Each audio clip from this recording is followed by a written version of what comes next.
Teenage Mutant Ninja Turtles issue number 13 from Mirage Comics. So this came out February 1988. So we're finally back to the main run.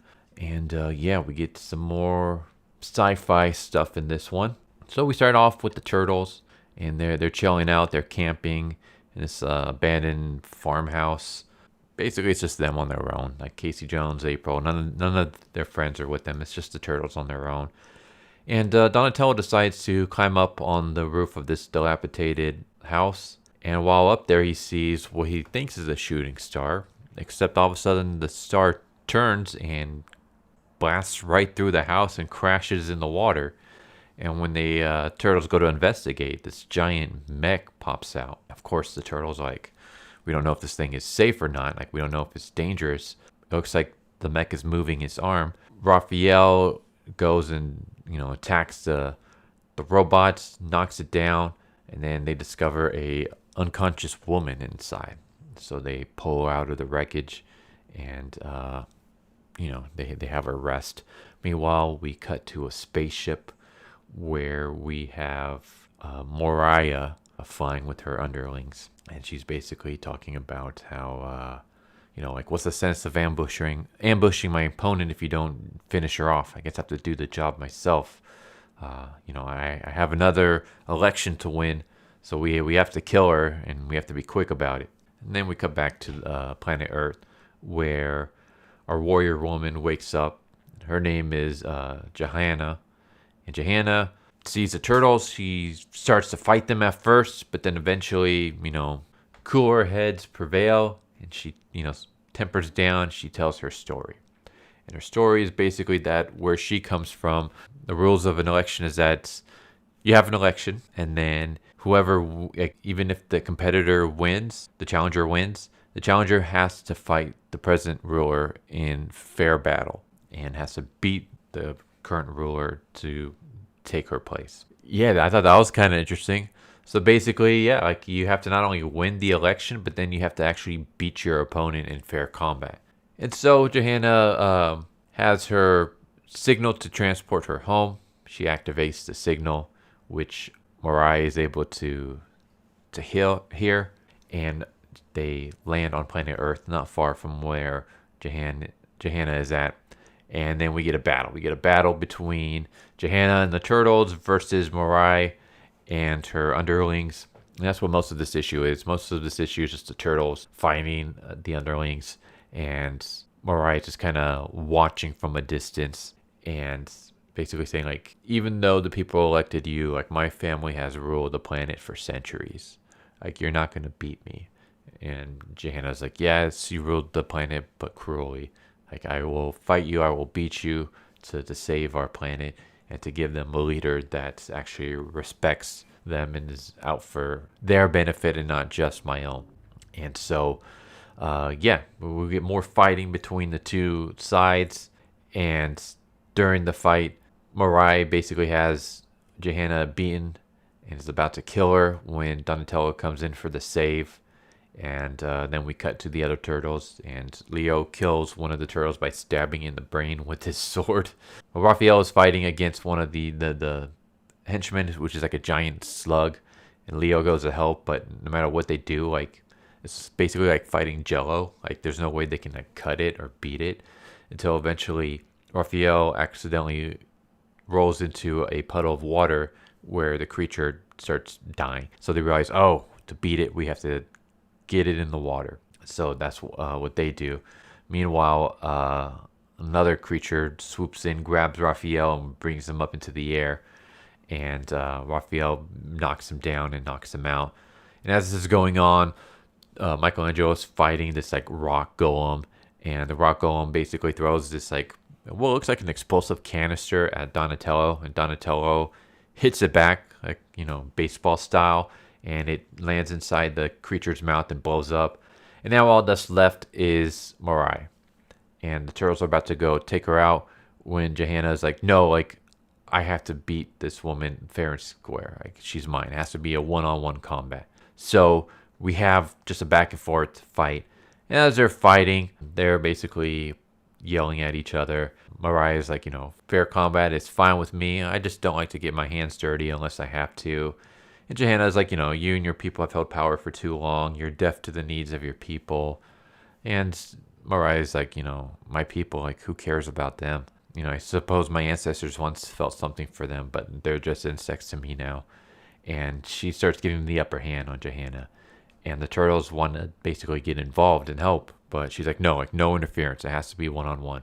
And then eventually, Johanna is able to overcome Mariah, beats her down, and is about to kill her when she's like, no, death is going to be too kind. Instead, I'm going to brand you with my signal. And she basically brands Mariah in the face with what looks like a penis. Like, I know it's supposed to be like the symbol of her people, of Johanna's people, but it just looks like a penis to me. So yeah, Mariah basically becomes a dick face. She gets a penis branded onto her face, and now she's a loser. And Johanna's like, the marker has transmitted Mariah's defeat back to my people. Her rule is now over, and my people are going to come get me later tonight. So I must rest for now. And then she wakes up early morning before the turtles wake up, and she has the transport signal. It's time for her to go home. So she cuts off her warrior braids, and she's no longer a warrior, but now a ruler of her people. And she leaves it on Donatello's chest, and then she disappears. And then the rest of the turtles wake up and discover her gone. And then that's when Casey and April show up, and like, hey, like, did you guys have fun? And the turtles like, yeah, we beat up a bunch of aliens. And of course, they don't believe the turtles, which is kind of weird, because you would think, like, of all the things that, like, all the crazy adventures you've gone through in the past, why don't you believe that the turtles fought some aliens? Like, like, they've literally fought everything else that there is to fight, including aliens in previous issues. But then again, Casey and April weren't around for that. But still, you got to know the aliens are, especially April. April knows the aliens are involved because the what do they call it? The Utoms. She discovered one of the Utoms. So, but yeah, that's how it ends. It ends with basically Donatello sighing happily with Johanna's braid in his hand, and the rest of the turtles are going in the car to go back home to their farm. And yeah, there we go. That's the end. I thought this was a good issue. I liked it. The art's different though. This one was written and illustrated by Michael Dooney. So at this point in time, do Eastman and Laird, did they just give up? Or not give up, but do they just like step away to focus on other things and are no longer involved with the main run? Because I can understand them working on the Tales of series. Letting other people work on the Tales of series while they focus on the main run. But this is a main run issue. This is issue number 13 of the main run. And yeah, there's a different writer. There's a different artist. I don't think maybe they worked on the cover. They didn't even work on the story. No, they didn't do the cover. Michael Dooney did everything. So Michael Dooney did the cover art, the writing, and the penciling, and the inking. The only person who helped contribute to this issue other than him was Steve Levine, who did the lettering. So yeah, I don't know what's up with that. If anyone knows, maybe you guys can let me know why Eastman and Laird are no longer involved? Are they going to come back in the next issue number 14? But yeah, they had nothing to do with this issue. Still, with that said, it was still a good issue. I do miss the artwork from the original creators, but Michael Dooney does a pretty decent job. Like, I don't mind the artwork here. It's not that bad. I prefer the original style more than this one, but the art's still good. I did enjoy the writing. This seems to be this feels like it could have been a perfect Tales of issue, because it doesn't feel like it contributes anything to the main plot. The only thing is that there's a remark from one of the turtles about how Leo is becoming a bit too serious. Like, we have a scene where Donatello, like I mentioned earlier, he climbs onto the roof of the building, and Leo's like, dude, like, don't go in there. Like, the it's not safe. It's liable to collapse. And Michelangelo's like, you got to chill out. Like, we're here to have fun, right? You're starting to sound a lot more like Splinter. And then Michelangelo's thinking, like, ever since Leo, got beaten by Shredder and stuff, he's just been out of it. Like, he's been a lot more serious and less carefree and stuff. So that's the only connection that it has to like the previous issues. But other than that, this feels like it could have just been a simple one-shot for the Tales of series, for the Tales of the Teenage Mutant Ninja Turtles. I feel like it doesn't need to be in the main run unless this character pops in later on. But then again, I'm guessing that, I mean, characters from the micro series have appeared in the main run, so I'm assuming characters from the Tales of series are going to appear in the main run. So once again, I don't know why this is part of the main run. It has nothing to do with the previous issues. It has nothing to do with issue 12 or 11 or 10 or anything like that. This feels like it could have just been its own separate one shot for the Tales of series. But yeah. With that said, again, like, I enjoyed this issue. I thought it was a good issue, well drawn. I like the story, the action. So I got no complaints about the issue itself. I'm just confused why Eastman and Laird aren't involved in it, since it's a main run issue.